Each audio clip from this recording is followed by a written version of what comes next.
एक शिकायत ये समाज से है तो जी कि जैसे हम रास्ते में जाते आते हैं तो मनुष्यता ऐसी खो गई है आदमी की जी। कि जिंदा जीव है, कुत्ते नोच रहे हैं, हाँ वो लोग। प्रयास कर रहे हैं हाँ और साथ देने वाला कोई नहीं। बिल्कुल बड़ी बड़ी बातें करते हैं बिल्कुल लोग बिल्कुल। कि आप लगो बढ़िया है, हाँ पीछे से हट जाएंगे। हाँ हाँ, गाय एक थी दलदल में धंसी है, जी। अकेले प्रयास कर रहे हैं, भैया थोड़ा सा। इस बात का हमें भी अनुभव है, इस बात का हमको भी अनुभव है कि एक बार रात्रि के समय हम 11 बजे भिक्षा लेकर के पा करके आ रहे थे, तो एक नई बछिया, वो जो हल होता है ना जहाँ से फंसाया जाता है हल ट्रैक्टर में, वो एक गोला सा होता है उसमें फंसाया जाता है, उस पता नहीं कैसे उसमें उसका पैर चला गया। जो ही दृष्टि गई सो दौड़ के गए, हमने पैर पकड़ा, सबसे पहले पैर पकड़ा उसका कि अगर ये इधर उधर की तो टूट जाएगा। अब उतनी बड़ी बछिया हमसे अकेले उठ नहीं सकती थी, क्योंकि हम पैर पकड़े या उसे उठाएं तो हम आसपास देखा 3-4 लोग निकले, आवाज दी भैया इसको उठा लो तो इसका पैर बच जाएगा, कोई नहीं आया। अब हमने सोचा इसको कब तक हम ऐसे पकड़े रहे, वो पूरी ताकत लगावे, हम पूरी ताकत से उसका पैर पकड़े कि जरा छोड़ दिया तो टूट जाएगा। फिर हम जब घंटा 2 घंटा हो गए तो हमने सोचा पड़ोस वाले घर में जा करके हम हल्ला मचाएं तो शायद कोई निकल आवे, तो धीरे से छोड़ा, जो ही पड़ोस वाले दरवाजे पर पहुंचे सो तोड़ करके वो बाहर। भयानक कष्ट हुआ कि हे भगवान, आज का समय ऐसा है, आज की समाज ऐसी है, अगर वो 4 लोग आ जाते तो सुरक्षित गाय निकल जाती, लेकिन ऐसा दया का विषय नहीं है। पर हमको क्लेशित भी नहीं होना है और हमको अपने परोपकार की भावना भी करनी है, परोपकार करना है, लेकिन परोपकार करना और भगवान का भजन करना ये दोनों साथ होने चाहिए। नाम जप करो और परोपकार करो और किसी पर दोषारोपण ना करो, क्योंकि हम दूसरों को अगर हे भाव से देखेंगे तो हमारी उपासना बिगड़ जाएगी। अब दूसरों की मति नहीं रह गई। जैसे एक्सीडेंट है और रोड में फैला पड़ा है तो कार से शीशा उतार कर वो वीडियो बना लेंगे और कार में मदद नहीं करेंगे। हाँ, उसकी मदद नहीं करेंगे कि कार से उतर कर हम उसको अस्पताल ले जाएं।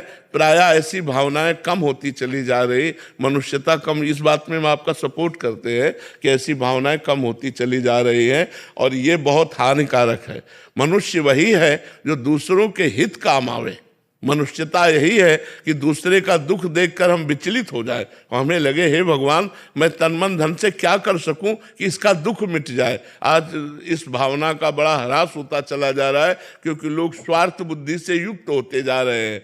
अच्छा, अब जो पशुओं को रांध करके खाते हैं, मांस खाते हैं, उनको क्या पीड़ा होगी कि गाय दलदल में फंसी है, बुद्धि वैसी बन जाती। हाँ, उनको उसके प्रति पीड़ा क्या होगी कि पशु पक्षी कोई कष्ट पा रहा है, वो तो खा ही रहे हैं उनको जो मांस खा रहे हैं उनको उस बात की पीड़ा क्या होगी। आप लोग पवित्र हृदय के हो इसलिए आपको पीड़ा होती है, अपवित्र हृदय में ऐसी पीड़ाएं नहीं हुआ करती, वो तो ऐसे देख के चल देते हैं। नित्याश्री जी लंदन से। राधे राधे महाराज जी। महाराज जी, सूक्ष्म अहंकार पर कैसे विजय प्राप्त कर सकते हैं? नमन भक्ति के द्वारा। सब में जड़ चेतन जग जीव जत सकल राम मैं जानी, बन्नो सबके पद कमल सदा जोरि जुग पान। सब में मेरा प्रभु विराजमान है, ये भावना अहंकार को जड़ से नष्ट कर देगी, जो मलिन अहंकार है। सब में भगवत भाव करके सबको प्रणाम करने से अहंकार नष्ट हो जाता है। तृणादपि सुनीचेन, जो अपने को तृण से भी नीच समझे वही महाभागवत। तो जब हम तृण में भी भगवान को देखेंगे तो अपने को नीच मानेंगे, क्योंकि अपने सेवक हैं, भगवान स्वामी हैं, तो समस्त चराचर जगत स्वामी का रूप है। सो अनन्य गति जाके असमत न टरे हनुमंत, मैं सेवक सचराचर रूप स्वामी भगवंत। चराचर जगत जड़ चेतन जगत मेरे स्वामी का रूप है और मैं सेवक हूं, इस भाव से पूरा अहंकार गलित हो जाएगा। दूसरा उपाय, अपने सद्गुरु को परब्रह्म मान करके उनकी आज्ञा के अनुसार साधना की जाए तो अहंकार नष्ट हो जाएगा। तीसरा उपाय, भक्तों की चरण रज, भक्तों का चरणामृत और भक्तों का उच्छिष्टामृत पाया जाए, और नाम कीर्तन नाम जप किया जाए, जड़ से अहंकार नष्ट हो जाएगा।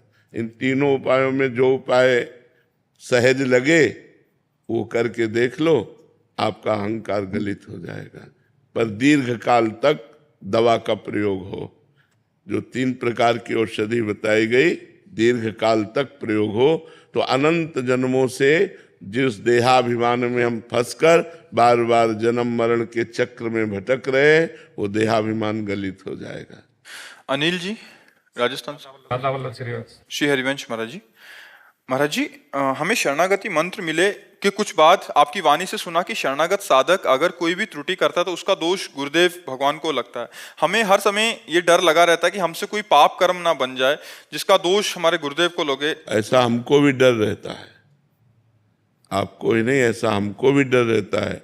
हमसे कोई गलती ना हो जाए, जो हमारे गुरु को कोई गाली दे, हमसे कोई अपराध न बन जाए जो हमारे गुरु को कष्ट हो, क्योंकि करुणा करके उन्होंने अपना जीवन धन स्वरूप नाम मंत्र हमको दिया है, तो हम उनको सुखी कर पावें, ऐसी हमारी चेष्टा होनी चाहिए। अगर हम सुखी न कर पाए तो दुखी तो न करें, कोई गलत आचरण न करें, कोई पाप आचरण न करें, कोई धर्म विरुद्ध व्यवहार न करें जिससे हमारे गुरुदेव के मन दुखे, क्योंकि गुरुदेव सबके मन में बैठे हैं। हम आपको गाली देंगे तो हमारे गुरु जी को दुख पहुंचेगा, क्योंकि आपके मन में हमारे गुरुदेव जी बैठे हैं। अखंड मंडलाकारम व्याप्तम एन चराचरम तत्पदम दर्शितम मेन तस्मै श्री गुरुवे नमः। चर अचर में गुरुदेव भगवान विराजमान है। अगर हम किसी भी प्राणी को दुख देंगे, कहीं भी अपराध करेंगे तो गुरुदेव पर लागू हो जाएगा। इसलिए हमको भी डर रहता है, और डर रहना चाहिए सब शिष्यों को कि कम से कम गुरुदेव को हम दुख न पहुंचावें, गुरुदेव को हम कष्ट न दें, ऐसा भाव रहना चाहिए। अशोक दास जी वृंदावन से, आपका राधे राधे महाराज जी। महाराज जी, आप कह रहे हैं कि पुण्य संग्रह करने के बाद स्वर्ग लोक की प्राप्ति होती है और पुण्य क्षीण होने के बाद पुनः मृत्यु लोक में आना होता है। तो महाराज जी, संत विद्वान या महापुरुष जन पुण्य संग्रह करके उस स्वर्ग की प्राप्ति के लिए अनेकानेक कर्म करने की प्रेरणा क्यों देते हैं? क्यों नहीं वो ऐसे उसकी प्रेरणा देते कि जन्म मृत्यु? प्रेरणा वही देंगे जिनको भगवान के चरणों में रति नहीं है। जो भगवान के चरणों की रति से विलक सिद्धांत है, चाहे वो वेद हो, चाहे वो शास्त्र हो, या चाहे कोई पुण्यात्मा संत हो, जिनको भगवान के चरणों में रति नहीं है